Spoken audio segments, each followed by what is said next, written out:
السلام عليكم ومرحبا بكم معايا فيديو جديد على قناه مطبخ ملكه. اليوم جيت نوجد معكم غريبه ديال العسل من الغريبات اللي قديمه بزاف وغريبه زوينه، كيبقى عندها واحد الطعم واحد النكهه خاصه. فهاد الغريبه هذه عندنا ذكريات معها في الطفوله، غريبه زوينه وكتجي محمره وطالعه بلا كثره مكونات، يعني ما فيهاش مقادير كثيره، والشكل ديالها من طبيعه الحال كما كتشوفوا كتجي اكثر من رائعه. خليكم معايا تشوفوا المقادير ديالها وطريقه التحضير وفرجه ممتعه.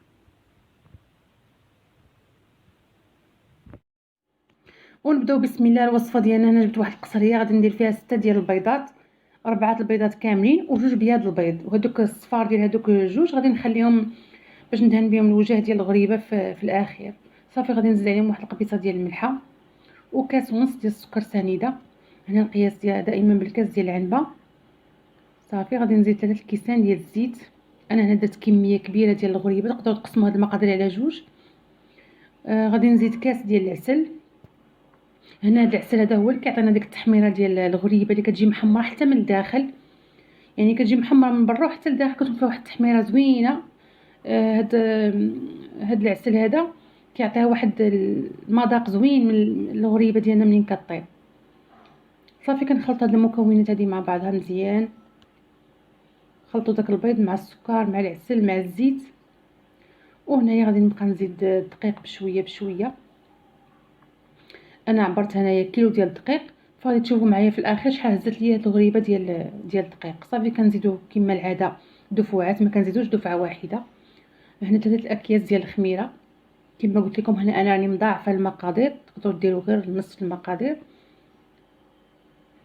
صافي كنزيدو 3 الاكياس ديال الخميره، وهنايا غادي نزيد واحد المعلقه صغيره ديال البيكربونات. هاد البيكربونات هادو كيتباعوا في الصيدليات، كناخذوا منهم معلقه صغيره وكنزيدو على داك الدقيق باش نخلطوا المكونات ديالنا كاملين مع بعضياتهم. صافي كنخلطوا وحنا كنزيدو الدقيق بشويه بشويه حتى غادي نتحصلوا على القوام اللي بغينا. هنا كيف ما شفتوا كان هذوك البيكربونات والخمارات من الاحسن تغربلوهم، فانا كنبقى نفتت هذوك الكويرات ديالهم هكا بالاصبع ديالي، فمن الاحسن نغربلوهم لانهم كيكونوا مكورين. صافي كنزيدوا الدقيق بشويه بشويه وحنا كنجمعوا العجينه ديالنا. في القوام ديال العجينه دي خصها تكون مطلوقه، يعني ماشي قاصحه، كتكون شويه يعني ماشي قاصحه بزاف وماشي جاريه. نتوما تشوفوا معايا القوام ديالها في الاخير وشحال تشوفوا شحال هزت ليا ديال الدقيق. صافي هنا كنبقى نزيد الدقيق بشويه بشويه وانا كنجمع العجينه ديالي. كما قلت لكم انا كنت عابره هنا كيلو ديال الدقيق، كنبقى نزيد فيه بشويه بشويه وكنجمع. هنا زدت واحد الساشي ديال الفاني، نتوما تزيدوه من الاول انا غير نسيتو. ملي تكونوا ديروا السكر والبيض زيدوا معاهم داك الساشي ديال السكر فاني. صافي هنا كيف ما شفتوا انا كملت هذيك الكيلو ديال الدقيق، والعجينه شفتها باقا ما تجمعتش ليا، يعني غادي نزيد واحد 2 معالق ديال الطحين. هنا كيف ما شفتوا انا كملت الكميه ديال اللي معبوره عندي، يعني كيلو ديال الدقيق. في العجينه كنحس بها انا مازال خفيفه، خاصها شويه ديال الدقيق. غادي نزيد لها واحد 2 معالق غادي نغربلهم، وهما باش غادي نجمع هاد العجينه هذه. يعني في المجموع تقريبا كيلو و2 معالق. هذا حسب انني كنت دايره البيض كبير، فالا كنتو دايرين البيض صغير شويه تقدر تهز لكم غير كيلو ديال الدقيق نيشان، يعني ما غاديش تزيدوا عليه شي حاجه.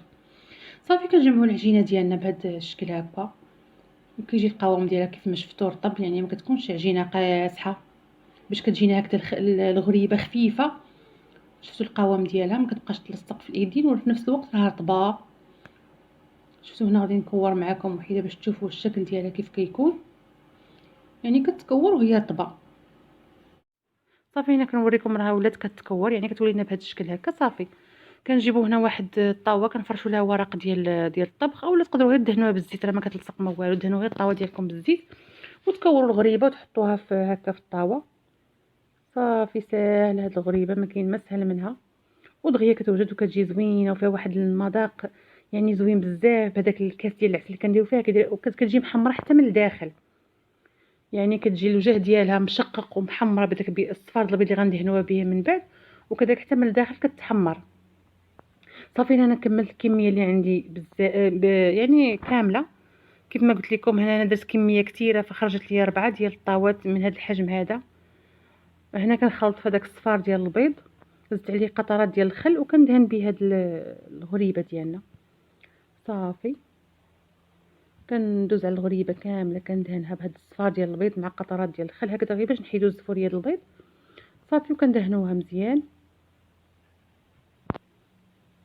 صافي. وهنا من بعد ما دهنت الغريبه كامله شفتوا الشكل ديالها، غادي ندخلها للفران. مسخناها من قبل، ضروري الفران يكون سخون مزيان. انا هنا كنت مطيبه فيه البريوش، خرجت داك البريوش يعني سخون مزيان، عاد دخلت هاد الغريبه هادي طابت صافي. الفران يكون شاعل من التحت ومن الفوق. هنا كما كتشوفوا الطاوه ديال البريوش فكنت انا مطيباها من قبل، لذلك في الفران مازال سخون، غير حيدته ودخلت الغريبه طابت. وهذا الشكل ديالها من بعد ما خرجت من الفران شفتوا كيف كتجي. واخا التصوير ما عطاهاش حقها في يعني في الحقيقيه ديالها، ولكن شفتوا كيف كتبان محمره وكتجي زوينه وكامله مشقه، يعني كلها كيف بعضياتها، كلهم مشقين ومحمرين وزوينين. شفتوا الشكل ديالها كيف كيجي، وخفيفه ما كتجيش واحد الغريبه اللي ثقيله ولا مدقسه من الداخل. صافي هذا هو الشكل ديال الغريبه ديالنا. شفتوا كيف كتجي زوينه ومقاديرها رخيصه، يعني ما فيهاش شي حاجه اللي مكلفه، وكتخرج ما شاء الله كميه كثيره. وهنا راني جمعتها في هذه الطاوه هذه. شوفوا الشكل ديالها كيف كيجي، كتجي زوينه صراحه بزاف. والكميه اللي خرجت كثيره كما قلت لكم، تقدروا ديروا غير نصف المقادير اللي درت انايا، يعني بدل 6 البيضات ديروا غير 3 البيضات، والمقادير الاخرى كامله تقسموها هكذا على جوج. هذا هو الشكل ديالها. انا غادي نقسم معكم هاد الوحيده هذه باش تشوفوا الشكل ديالها من الداخل كيف كيجي. كتشوف كيفاش جات محمره حتى من الداخل، وكتجي هشيشه وزوينه. صافي هذا هو الشكل ديال الغريبه ديالنا.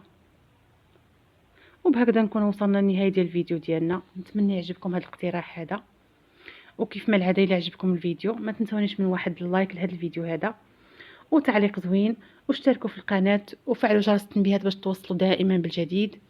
والسلام عليكم والى فيديو قادم بحول الله.